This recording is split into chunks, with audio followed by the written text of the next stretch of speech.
Здравствуйте! В эфире очередной выпуск футбольного тележурнала на БСТ. Наш девиз «Футбольный клуб Уфа. Даешь премьер-лигу». И вот основные тезисы сегодняшней программы. 2 из 22.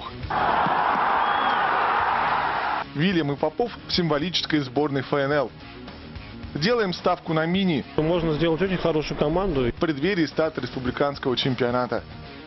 Вспоминаем Дениса и Алексея. Ребята были очень интересные. Очередной мемориал памяти футболистов. Наш человек в московском «Динамо». Я надеюсь, что футбольный клуб Уфа выйдет в премьер-лигу. Знакомьтесь, Слава Морозов. Первенство футбольной национальной лиги ушло на зимние каникулы, но перед этим популярный интернет-портал onedivision.ru предложил свою версию символической сборной ФНЛ 2012 года. Критерий выбора оказался достаточно простым. Были отмечены все те, кто попадал в символическую сборную одного из туров не менее 3 раз. Таковых футболистов оказалось 22. Они представляют 11 команд лиги. Своих героев не оказалось в составах Балтики, Салюта, Металлурга Кузбасса, Волгаря, Химок и Шинника. И если последние 5 коллективов действительно являются основными аутсайдерами турнира, то калининградцы уверенно идут в лидирующей группе. Хотя в кулуарах поговаривают о неприятной перспективе банкротства самой западной команды страны. Возвращаясь к символической сборной от One Division, отметим, что наибольшее представительство в ней, как и подобает главному фавориту сезона, имеет Томи, делегировавшая виртуальный состав сразу 4 игроков, добавив к ним и своего главного тренера Сергея Передню. Остальные команды добавили в сборную 1 или 2 футболистов. Основной состав лучших из лучших достаточно возрастной. Сразу 5 футболистов старше 30 лет. Стражем ворот отряжен голкипер Урала Игорь Кот. Полевые игроки расставлены по схеме 3-4-3. В обороне выступают томич Сергей Бенц, волгоградец Николай Олейников и, что особенно приятно, уфимский легионер Вильям де Оливейра. В полузащите нашлись места для лучшего на сегодняшний день игрока первенства Валерия Сорокина из Томи, красноярца Владимира Лишонка, самого молодого футболиста символической сборной торпедовца Никиты Безлихотного и выступавшего в отчетный период за Сибирь Александра Кульчия. Как стало известно, во время зимних каникул 39-летний хавбек сменит клуб.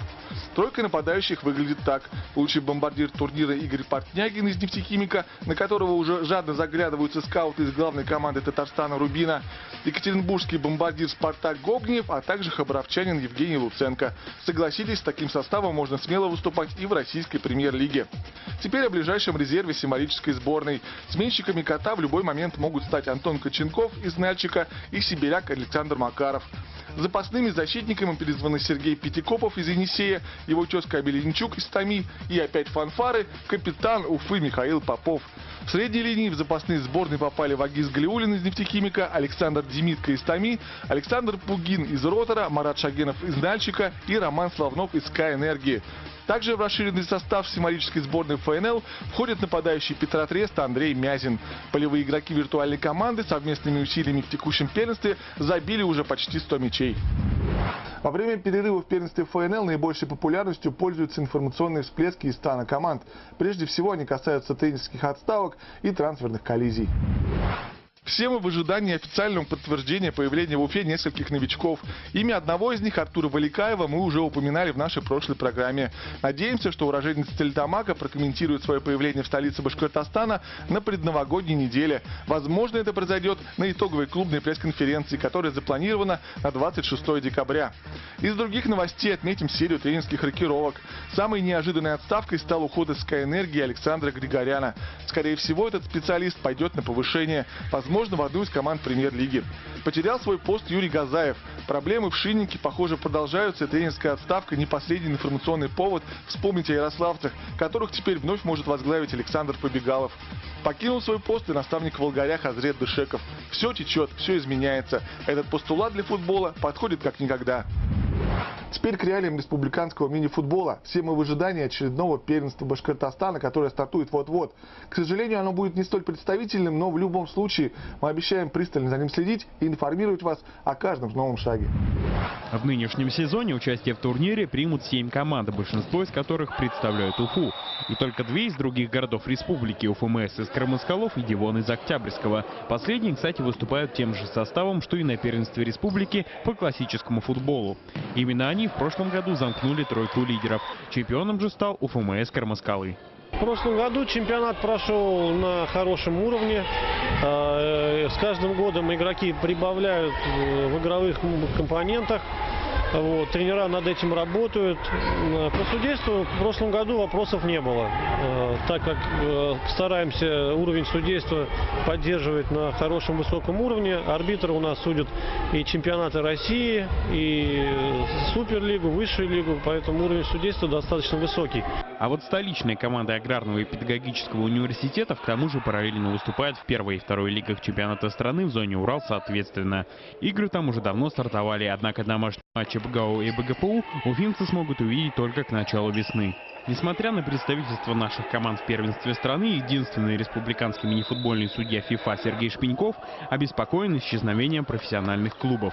И как следствие потери своих воспитанников, которые уезжают в другие регионы страны.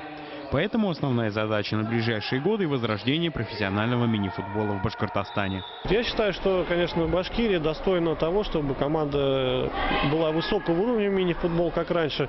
В Москве и в России все ждут от нашего региона команду, потому что очень удобно находится расположение. И все хотят приезжать в Уфу и играть на более высоком уровне, встречаться с нашими ребятами. Так как большинство вот ребят, которые у нас раньше участвовали, они сейчас, к сожалению, разбросаны по всей России в разных командах и играют на высоком уровне. В команде мастеров, и в Суперлиге, и в Высшей лиге. Я думаю, что если их даже всех собрать, то можно сделать очень хорошую команду и участвовать в чемпионате России. Каждый имеет право на футбол, в том числе и спортсмены с ограниченными физическими возможностями. Для начала давайте посмотрим ретро-сюжет, который ваш покорный слуга снимал 5 лет назад. Мы хотим играть и любим спорт по мини-футболу. Хотим побеждать. И наша команда все очень довольны, что главному директору что мы пригласили нас туда на тренировку. Дали нам помещение для тренировки. Футбол не имеет границ, заявляет один из самых ярких игроков турнира Роман Дамзин. У каждого своя Лига чемпионов. Язык участников этих зональных соревнований понятен далеко не всем. Язык футбола, безусловно, одинаков для каждого. Матчи проходят практически в тишине, но эмоций от этого меньше не становится. Право на футбол имеют все. Предоставлять это право – удел сильных мира сего. Обе башкирские дружины обыграли соперников из Омска и Екатеринбурга. В очном поединке команд Башкортостан и Энерджик победу одержали первые 5-4. После встречи традиционные фото на память. А как же иначе? После фотосессии музыкальный подарок.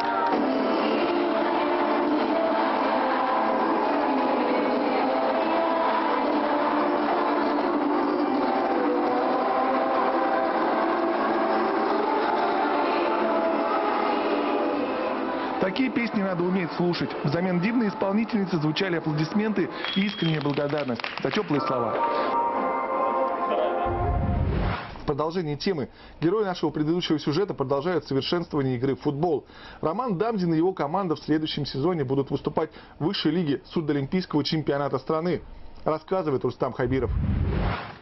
В детстве Роман Дамзин заболел бронхитом и частично потерял слух, поэтому свою юность он провел в интернате для слабослышащих. Именно там и зарождалась любовь к футболу. Ведь, как признался сам Роман, старшеклассники принуждали их играть в футбол, и чаще всего прямо на асфальте. Но спортсмен обиды не держит. Благодаря им в дальнейшем он добился немалых высот в футболе. Вместе со сборной Казани побеждал на чемпионате России, завоевал Кубок Татарстана. Теперь у него появилась возможность попасть в высшую лигу чемпионата России вместе со своей командой, в которой он играет уже больше 7 лет. Позвонил тренер Олег Николаевич. Я что-то не узнал, но тяжело было. Потом звонил, давай соберем команду. Это как мурашки вообще, обрадовался, неожиданно был. Я ребят сказал, да, все, давай, все собирались. И это. Потом мы давно ждали, и звонили все. И мы собрались в Затоне, мы там тренировались. Чемпионат России по мини-футболу среди инвалидов по слуху в Уфе провели впервые за долгие годы. Судьба многих спортсменов схожа с судьбой Романа. Все они представляют Всероссийское общество глухих. Среди них и школьники, и студенты, и простые рабочие. Единственное, что отличает футбол глухонемых, так это то, что мы и видим, и слышим, а они только видят. Во время игры ребята понимают друг друга с помощью жестов. Федерация футбола взяла по себе, что это один из важнейших направлений. Вот. Мы будем проводить турниры не только там, у кого со слухом, там, а вообще со всеми адаптивными, где вот адаптивный футбол представлен. То есть мы будем стараться это поднимать.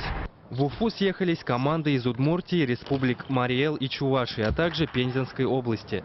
Несмотря на дебют, сборная республики пробилась в финал. Домашние стены помогли нашим футболистам. Они уверенно победили соперников из Оренбургской области со счетом 3-1. Это и позволило сборной Башкортостана получить право на следующий год выступать в высшей лиге чемпионата России. Там очень-очень сильная команда, сложная борьба будет. Не знаю, надеемся, стараемся будем, но видно будет. Но стараемся, чтобы не последние места были. Это наше будущее. Спасибо всем. Спустя час на эту же площадку вышли мальчишки 2000 года рождения. Турнир памяти двух башкирских футболистов Дениса Антипина и Алексея Чернова для них стал генеральной репетицией перед стартом мини-футбольного чемпионата республики. Жизнь этих молодых футболистов оборвалась в декабре 2000 года в автокатастрофе на скользкой трассе в Нефтекамск, куда ребята ехали на очередной мини-футбольный турнир. Спустя год после гибели футболистов друзья решили провести турнир в их честь. Последние же 2 года проводят его среди юношей 2000 года рождения, в год гибели Дениса Антипина и Алексея Чернова. Многие тренера играли с ними и рассказывают, допустим, как прекрасно подавал угловой Денис Антипин, навешивал штрафную, а Алексей Чернов, он всегда замыкал на передней штанге.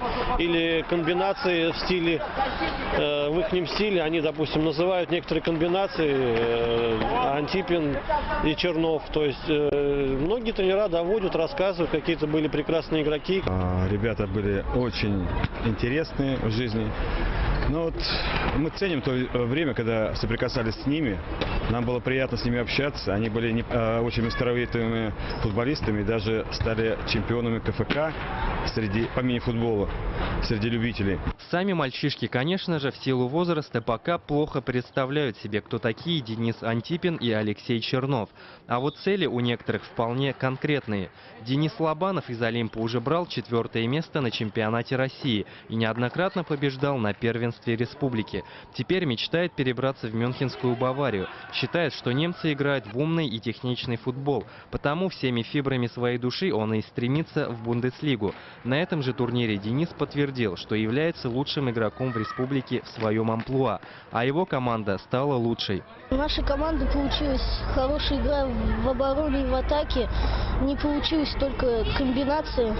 В общем, игра была нормальная. В концовке прошел суперматч между сборной детских команд и друзьями Дениса Антипина и Алексея Чернова. Дети взрослых не испугались и продемонстрировали слаженную игру. Забивали такие голы, которые не снились даже профессионалам. Сказывался, конечно же, детский азарт. В итоге со счетом 9-5 победили именно малыши. Ждали Морозов, и приехал Морозов. В действительности, в появлении воспитанника уфимского футбола Вячеслава Морозова, ныне выступающего в системе московского «Динамо», ничего удивительного нет. По традиции Слава приехал на побывку домой, на зимние каникулы, и традиционно не отказал в общении нашей телекомпании. Вячеслав Морозов – воспитанник Уфимского «Восхода», тренер Юрий Суренский. Футболом увлекся в раннем возрасте. В 1 классе в его школу пришел тренер и предложил ребятам заниматься футбольной секцией. В 11 лет Слава перешел в «Восход». Через 2 года на международном турнире в Дакомысе Морозову приметили представители с Дюшор «Сатурн». В 2011 году после развала «Сатурна» Морозов перешел в московское «Динамо». Тренеры сборной России увидели уфимского спортсмена на Кубке России среди региональных команд, где «Сатурн» занял 2-е место, а позже команда участвовала в Кубке профессиональной футбольной лиги. Дважды Морозова признавали лучшим защитником. И в 2009 году его впервые пригласили на сбор в юношескую команду России, после чего стали постоянно привлекать на товарищеские игры. С приходом в сборную России 95 в январе 2011-го Михаил Соловьев обновил состав команды на 80%. Перестали вызываться лидеры команды бывшего тренера сборной Тылалаева, в том числе и Вячеслав Морозов. Приехал в отпуск на месяц, пока отпустили. Сейчас вот тренируюсь в своей команде, где я играл здесь, в Уфе, поддерживал форму физическую, чтобы на сборы поехать, чтобы не так сложно было первое время. Начал я играть в своей школе, когда я учился во 2 классе, к нам в школу пришел Николаев Виктор Михайлович и набирал ребят футболом заниматься. Ну и мы с другом, вот, с одноклассником, пошли к нему, начали заниматься. То есть, так я до этого футболом особо не интересовался, не увлекался. Вот пошел на тренировки, понравилось, начал играть у него, заниматься. Потом постепенно пришел вот оттуда сюда, в эту школу. А Сатурн — это когда Сиренский Юрий Александрович пришел нашим тренером, стал, я к нему пришел. И мы были на турнире в Дагомысе. Вот. И после турнира, когда мы уже ехали обратно, Юрий Александрович подошел ко мне в поезде и сказал то, что подходил селекционер Сатурна и сказал, что есть возможность поехать на просмотр. Я съездил на просмотр сначала весной, сразу после турнира, на 1 день. То есть хотели оставить на испытательный срок, но мы с отцом решили то, что я доучусь в тот учебный год здесь, в Уфе, и потом летом приехал уже на просмотр, неделю там побыл, и потом в итоге меня взяли туда.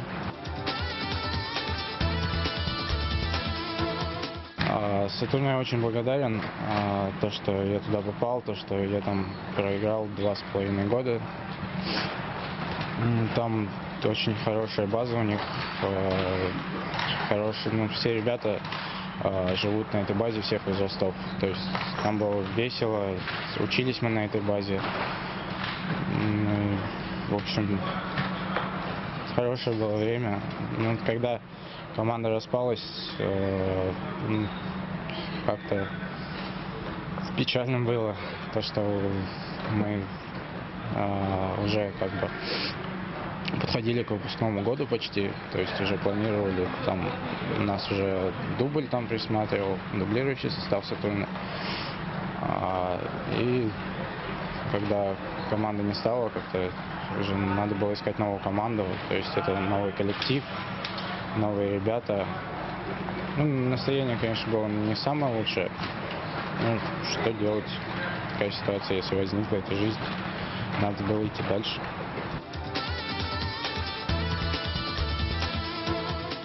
Я думаю, это точно не было шага назад. То есть, первое время у меня там долго осваивался особо, игра не особо шла. То есть коллективу новому долго привыкал. Я считаю, все-таки это был шаг вперед. То есть я преодолел определенные трудности. То есть, как бы стал сильнее и морально, и в футбольном плане, я думаю, тоже не остался на месте. В сборной при Андрея Викторовиче Талалаеве я вызывался постоянно, на постоянной основе. То есть мы ездили на международные игры, получали опыт. Когда пришел новый тренер, то есть меня перестали вызывать не потому, что поменялся тренер, а потому что на тот момент у меня был спад в игре. И поэтому я не подходил по игре, то есть я не подходил в сборную.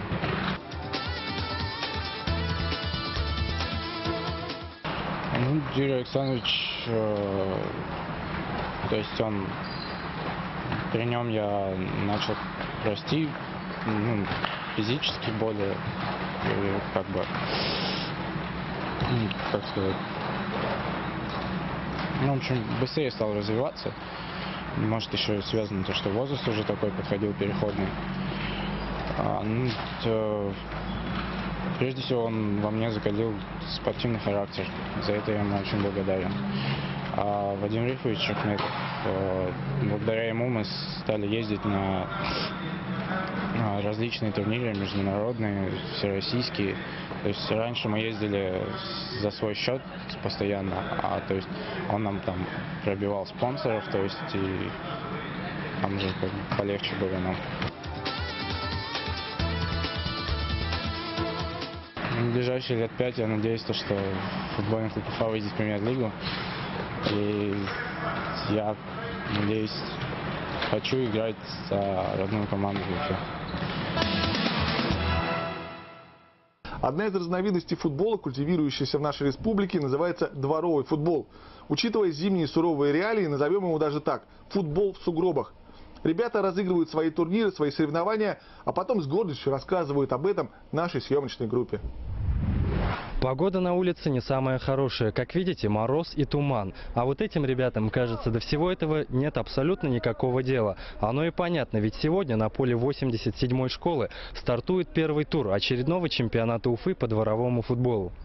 Кстати, в этом году чемпионат по дворовому футболу празднует юбилей – 5 лет со дня образования. Как признались ребята, идея создать подобный турнир у них появилась спонтанно. Все они обычные школьники и студенты. Осуществить задумку помогли социальные сети. Именно через них футболисты и договариваются о предстоящих матчах. Играют они как летом, так и зимой. Иногда вот ребята минус 25 градусов вот было вот это прошлогодней зимой. Ребята выходили, глаза горели, играют для себя. Спортивный интерес есть. Могу сказать то, что нам уже можно позавидовать Республика Башкирия, то есть по чемпионату. У нас посещаемость колоссальная. Могу сказать, то есть у нас возрастного ценза нет.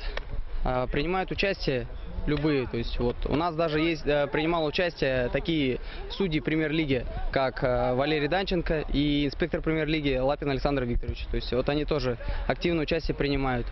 Несмотря на статус любительского, заявку на участие в юбилейном чемпионате подали аж 34 команды. Потому и было принято решение увеличить число дивизионов. Если раньше их было всего 2, то теперь 4. Кстати, названы они в честь великих отечественных футболистов – Станислава Черчесова, Рената Досаева, Федора Черенкова и Олега Блохина. Игры в них пройдут в 2 круга. А дальше уже плей-офф. Первый тур сезона стартовал игрой прошлогоднего победителя зимнего чемпионата ЛФК «Спорт» и команды «Каштан». Настроение прекрасное, и погода такая более подходящая для игры в футбол, не холодно. Только вот вчера снега много выпало, поле замело, поэтому, наверное, тяжеловато сегодня будет играть. Ну ладно, что, не привыкайте, уже не первый раз такая ситуация. Старайтесь побольше поднимать мячик, не играть низом, видите, какое поле. И кто посильнее, побыстрее бегайте, все, они уже подустали. Погода действительно повлияла на игру. Красивый футбол, пробираясь через сугробы, все-таки не покажешь. Однако прошлогодние чемпионы умудрились и в такую нефутбольную погоду забить 5 безответных мячей. Поле не подготовлено, но это, конечно, вина не команды. То есть погода вчера сами видели какая. И то, что сейчас первая игра чемпионата, то есть не готовы еще физически, немножко не хватает, может, слаженности. В течение чемпионата будем уже тренироваться, наигрываться, там, может быть, что-нибудь получится. Сможет ли чемпион защитить свой титул в этом сезоне, станет известно уже в конце февраля. Кстати, сюрпризом для участников стала новость, где пройдет финальная игра. В этом году нам очень большое содействие оказала Федерация футбола Республики и футбольный клуб Уфа. То есть предоставили нам стадион «Динамо» для проведения финала. ФК Уфа, даешь премьер-лигу! На этом все. Это была очередная серия тележурнала о футболе на БСТ. Мы прощаемся с вами ненадолго, чтобы ровно через неделю вновь поговорить о тех, для кого футбольные бутсы – те самые 2 хрустальных башмачка, несущих радость и позитив любителям спорта номер 1 на всей планете. До встречи!